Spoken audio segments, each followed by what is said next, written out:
Hi ಎಲ್ಲರಿಗೂ welcome to my YouTube channel. ಎಲ್ಲರೂ ಹೇಗಿದ್ದೀರಾ? ಇವತ್ತು ನೋಡಿ ನಮ್ಮ ಮನೆಯವರು ಸಡನ್ನಾಗಿ ಊರಿಗೆ ಬರ್ತೀನಿ ಅಂತ ಹೇಳಿದ್ರು. ಅದಕ್ಕೋಸ್ಕರ ಚಿಕನ್ ಫ್ರೈ ತಿನ್ನೋ ಆಗೈತೆ ಅಂತ ಹೇಳ್ಬಿಟ್ಟು ಚಿಕನ್ ಕಟ್ ಮಾಡಿಸ್ಕೊಂಡಿದ್ರು. ನಾನು ಚಿಕನ್ ಫ್ರೈ ಒಂದೇ ಮಾಡಿದ್ರೆ ಮನೆಯಲ್ಲಿ ಕಬಾಬ್ ಪೌಡರ್ ಇತ್ತು.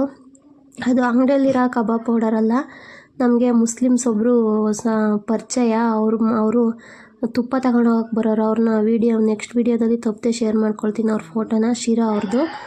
ಅವರು ತುಂಬ ಸಲ ಕಬಾಬ್ ಪುಡಿನ ತಂದು ಕೊಟ್ಟಿದ್ರು. ಅದರಲ್ಲೇ ಇವತ್ತು ಕಬಾಬ್ ಮಾಡ್ತಿರೋದು ನೋಡಿ.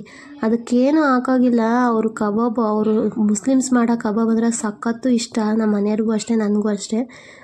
ಅವರು ಕಬಾಬ್ ಪುಡಿ ಕೊಟ್ಟಿರೋದ್ರಿಂದ ನಾವು ಕಬಾಬ್ ಮಾಡಿದ್ವಿ ಇವತ್ತು. ತುಂಬ ಚೆನ್ನಾಗಿತ್ತು. ಅದಕ್ಕೊಂದು ಸ್ವಲ್ಪ ಚಿಲ್ಲಿ ಮಾಡಿದ್ವಿ. ಗ್ರೀನ್ ಚಟ್ನಿ ಅಂತಾರಲ್ವ, ಅದನ್ನು ಮಾಡಿದ್ವಿ. ತುಂಬ ಚೆನ್ನಾಗಿತ್ತು. ಅದೆಲ್ಲ ತಿಂದುಬಿಟ್ಟು ಕಬಾಬೆಲ್ಲ ತಿಂದು ಮತ್ತು ಎಲ್ಲರೂ ಸಾಯಂಕಾಲ 4 ಗಂಟೆ ಅಷ್ಟಾಗಿತ್ತು. ಆವಾಗ ಬಂದುಬಿಟ್ಟು ಈ ಕಡೆ ನೋಡಿದ್ವಿ. ಅಡಿಕೆ ಗಿಡ ಎಲ್ಲ ಇದ್ವು, ಅಡಿಕೆ ಸಸಿ ಅಲ್ಲೆಲ್ಲ ವೇಸ್ಟ್ ಆಗಿದ್ದಾವೆ. ಇದನ್ನು ಹೆಂಗೆ ಬೀಳೋದು ಅಂತ ಹೇಳಿ ಒಂದು ಉಂಡೆ ಅಡಿಕೆ ತರಬೇಕಂದ್ರೆ ಉಣಾಕಕ್ಕೆ ನಮ್ಮಪ್ಪ 5 ರೂಪಾಯಿ ಕೊಟ್ಟೈತೆ. ಇದೇ ಥರನೇ ಗಿಡ ಎಲ್ಲ ತುಂಬ ಗಿಡ ಹಾಳಾಗ್ಬಿಟ್ಟಿದ್ವು. ಎಲ್ಲ ನೀರೇ ಬಿಟ್ಟಿರಲಿಲ್ಲ. ಇವರು ಎಲ್ಲ ಗಿಡ ಹಾಳಾಗ್ಬಿಟ್ಟಿದ್ದಾವೆ, ಬಿಡು ಇನ್ನೇನು ಬೇಡ ಅಂತ ಹೇಳ್ಬಿಟ್ಟು.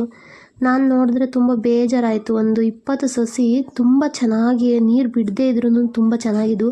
ಅವನ್ನ ಅಲ್ಲೇ ಬಿಟ್ಟರೆ ಏನು ಚೆನ್ನಾಗಿರುತ್ತೆ ಅಂತ ಹೇಳಿ ನಾನು, ನಮ್ಮ ಅಕ್ಕನ ಮಗಳು ನಿಹಾರಿಕಾ, ನಾನು ಇಬ್ಬರೂ ಇವನ್ನ ತಗೊಬಂದ್ವಿ. ನೋಡಿ, ಅವಳೇ ವೀಡಿಯೋ ಮಾಡ್ತಾ ಇರೋದು, ಎಲ್ಲ ತೆಗಿತಾ ಇದ್ದೀನಿ. ಆದರೂ ನನಗೆ ಈ ಸ್ಯಾದ್ರಿಗೆ ಹೋಗೋಕ್ಕೆ ಭಯ. ಎಲ್ಲ ಗಿಡ ಬೆಳ್ಕೊಂಡಿದೆ ಅಲ್ವ, ಮಳೆ ಬಂದು ಅದ್ರೊಳಗಡೆ ಹೋಗ್ಬೇಕಂದ್ರೇ ಭಯ. ಹಿಂದೆ ನಾಯಿ ಇಟ್ಕೊಂಡು ಹೋಗಿದ್ದು. ನಾಯಿ ಬಂದಿತ್ತು ನಮ್ಮ ಹಿಂದೆ, ನಮ್ಮ ನಾಯಿ ಮರಿ. ಇದೇ ಥರನೇ ಒಂದು ತಡಿ ತಗೊಂಡು ನಾನು ನಮ್ಮ ಅಕ್ಕನ ಮಗಳು ಬಂದ್ವಿ. ಅಷ್ಟರೊಳಗೆ ನನ್ನ ಮಗ ಆಡ್ಕೊತಾ ಇದ್ದ. ನಿನ್ನ ಮಗ ಅಳ್ತಾನೆ, ಬಾರಮ್ಮ ನಾವೆಲ್ಲ ಒತ್ತಾಗ್ತೀವಿ, ನೀನೇನು ಒತ್ತಬೇಡ ಅಂತ ಹೇಳಿ ನಮ್ಮಮ್ಮ ಕರೆದ್ರು. ಅವನ್ನ ಆಡಿಸ್ಕೊಳ್ತಾ ಇದ್ದೀನಿ ನೋಡಿ ಫ್ರೆಂಡ್ಸ್. 3 ಡೇಸಿಂದ ಕುತ್ಕೊಳ್ಳೋದು ಕಲ್ತ್ಕೊಬಿಟ್ಟಾನೆ.